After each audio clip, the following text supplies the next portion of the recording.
Hi everyone, Jennifer Maker here. Have you ever wanted to personalize items that you can find at stores like Target and then customize simple designs for them? Let me show you how easy it is to do with a Cricut cutting machine. I'll teach you how to resize a decal, duplicate images to make a pattern, and add a super stylish offset element using Cricut Design Space. Then I'll show you how to cut vinyl and paper to create 3 projects on wood and glass surfaces. With these skills, you'll be able to customize almost anything. And if you want to see them on more items, check out the full Target Dollar Spot DIY video over at jennifermaker.com/Target Dollar Spot DIYs. Ready? Let's get started. Step 1, select and prepare your blanks.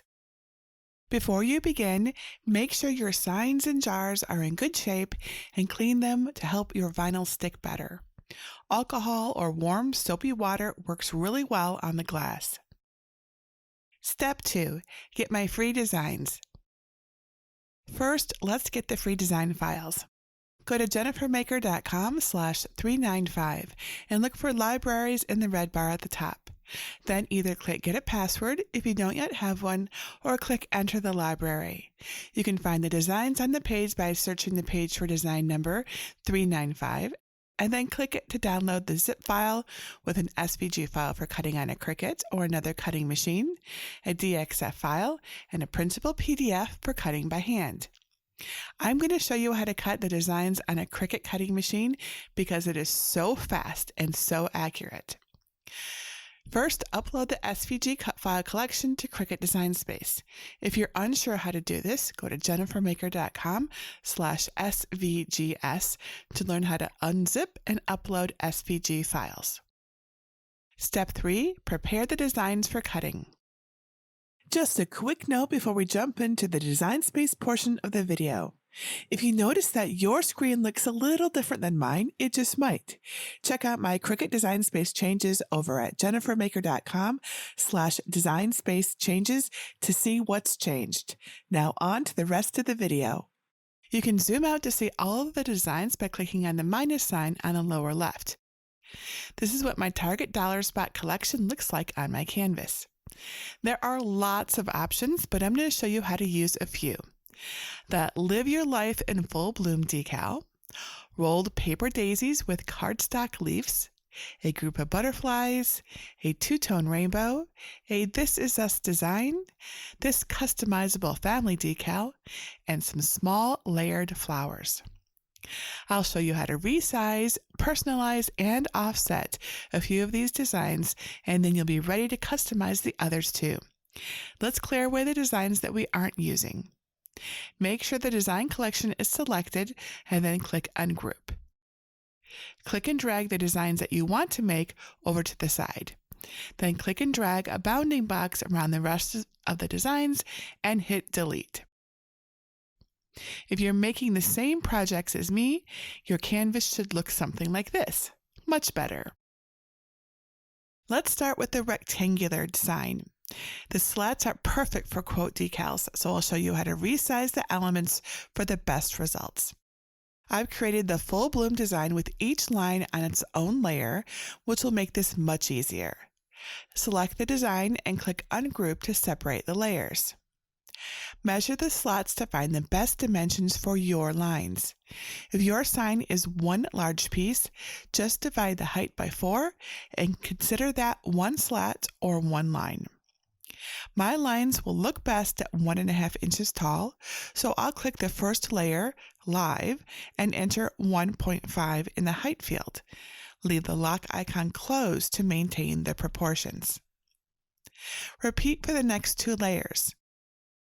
When you get to the bloom line, notice that it's actually made up of 2 layers in different colors. I've created the effect using the Offset tool, which I'll demonstrate in the 3rd project.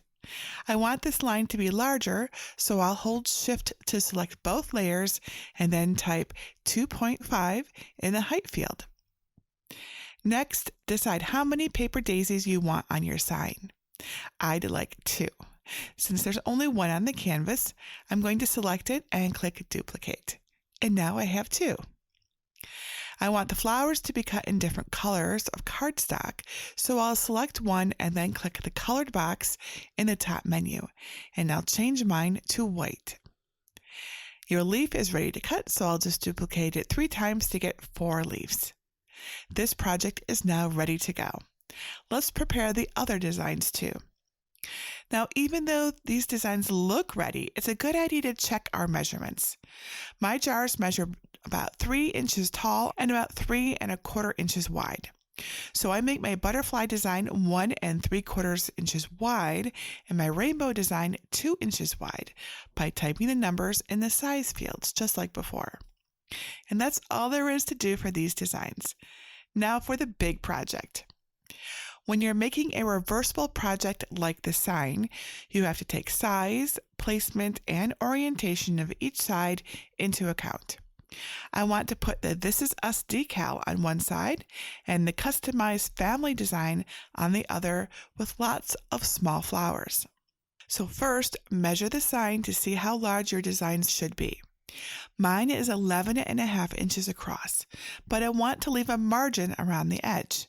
So my decal shouldn't be larger than 10 inches in any dimension. Also, check the location of any holes for the hanging string so you don't plant a design element in that spot. Click the This Is Us design and enter 9.5 into the width field. Be sure to keep that lock icon closed. This decal is ready to cut. That was easy. For the family name side, we have a few customization steps, but you will love the result. Start by selecting the decal and entering 9 in the width field. Next, click the text icon and type in your name. Then choose your font from the drop-down menu. I'm adding Maker using the Times font, but feel free to use any font you like. I recommend using a kerned font to make alignment easier. Kerned means that the word's characters will be perfectly spaced. If you need help filtering and finding the best fonts, get my Cricut Font Finder cheat sheet over at jennifermaker.com/Cricut Font Finder. If you'd like to outline the name, you can do that. With the name selected, click Offset at the top to open the Tools pop-up menu. I set the distance to 0.15, kept the rounded corners, and left the Weld Offsets box checked. Click Apply to see the result. Design Space changes the layers' colors, but I'm going to change the offset to white and the text to yellow so they will be a match with the small flowers. Then, with both the text and offset layers selected, resize the name so it fits between the and family. Clicking and dragging the arrow on the bounding box makes this resizing really easy. For a perfect fit, you might need to unlock the design's proportions in the top menu. And to get everything in the right spots, hold Shift and click all 3 layers for this side. Then click Align and Center horizontally.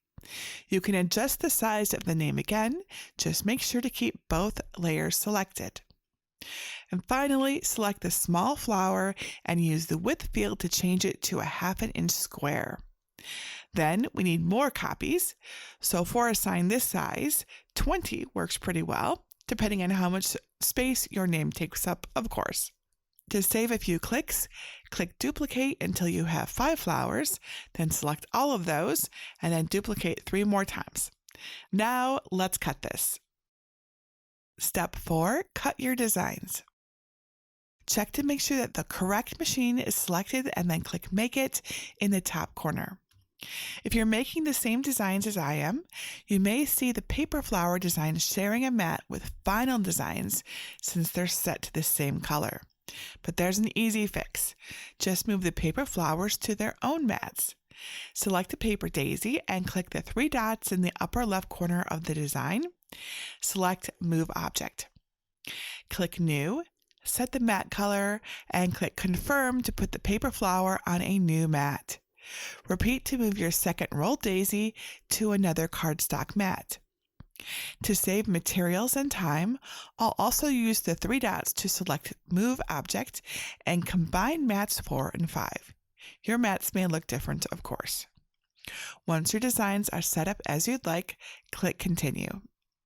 Now, to select your material settings, Design Space chooses the cut order, so your screen might look different than mine. For vinyl mats, set your material to premium vinyl, use more pressure, and place your vinyl shiny side up on a light grip mat. Use a brayer to get the vinyl as smooth as possible on your mat. For the cardstock mats, use medium cardstock and more pressure with your cardstock face up on a light grip mat. Load the first mat into your machine and press the flashing button to begin cutting. When the cut is complete, unload the mat. Flip your design over and gently peel the mat away from your material. Put the elements of each project in separate stacks so you don't get confused. Repeat these steps for the other designs, changing your material, settings, pressure, and mat application to fit each layer. When you get to the rolled flowers, you can use a spatula to gently lift the delicate parts of the flowers and leaves if they don't want to lift on their own. Step 5. Assemble your target dollar spot DIYs. First, follow my original tutorial to roll your paper flowers. The directions are available at jennifermaker.com/paperdaisy-easy-rolled-flower. Here's how mine turned out. Isn't the two-tone look fun? The secret to doing this is in the original tutorial.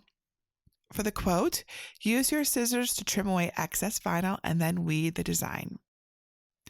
Cut a piece of transfer tape slightly larger than your largest text line. I like to bend my transfer tape with both sides up into a taco shape and then apply it to the vinyl from the center outward. Then use the scraper to smooth out any bubbles and remove the backing. To help with alignment, make a small pencil mark at the center of each slat. Align the center of the vinyl with the small mark you made and press the vinyl onto the wood sign. Use the scraper to burnish the vinyl. Gently peel away the transfer tape. Repeat for the other one-layer lines. It looks great already. For the layered bloom part, we'll layer the pieces and then transfer them together with a secret tool, parchment paper. Use the same taco method to apply your transfer tape to the yellow layer and remove the backing. Now cut a piece of parchment paper slightly larger than your design. Place the yellow vinyl on the parchment paper with a small section of the transfer tape extending past the top of the paper. With the parchment paper protecting most of that sticky area, align your yellow layer over the white offset. Once you have it right, press the exposed transfer paper down on the offset's backing paper so they'll stay aligned. Then, just pull away the parchment paper and press the yellow layer onto the white layer for perfect alignment. Isn't that just so cool? For more help layering vinyl, check my tutorial at jennifermaker.com/how-to-layer-vinyl on Cricut. Burnish the yellow layer onto the offset. Then gently remove the backing and apply the layer decal to the sign, just like the other words. Lastly, use your hot glue gun to apply the daisies and leaves to your sign. Arrange them however you'd like. I put mine at the top to fill in some empty space. And here is my finished sign. Use the same steps from the first sign to weed and transfer your butterfly and layered rainbow decals to your colorful jars. I used a lint roller to keep my jar in place. Spend a little extra time burnishing the decals to the glass to make sure they stick. The parchment paper trick works perfectly with the rainbow. If you want any extra help applying vinyl to curved surfaces like your jar, check out my tutorial over at jennifermaker.com/vinyl on mugs cute designs. For some more sparkle, I added fairy lights inside the jars. First, remove the battery tab and then make sure the fairy lights click on and off. Then apply a foam adhesive square to the back of the battery pack and adhere it inside the lid. Make sure to give yourself enough room around the inside trim of the lid so that it will still sit close and you can reach the switch.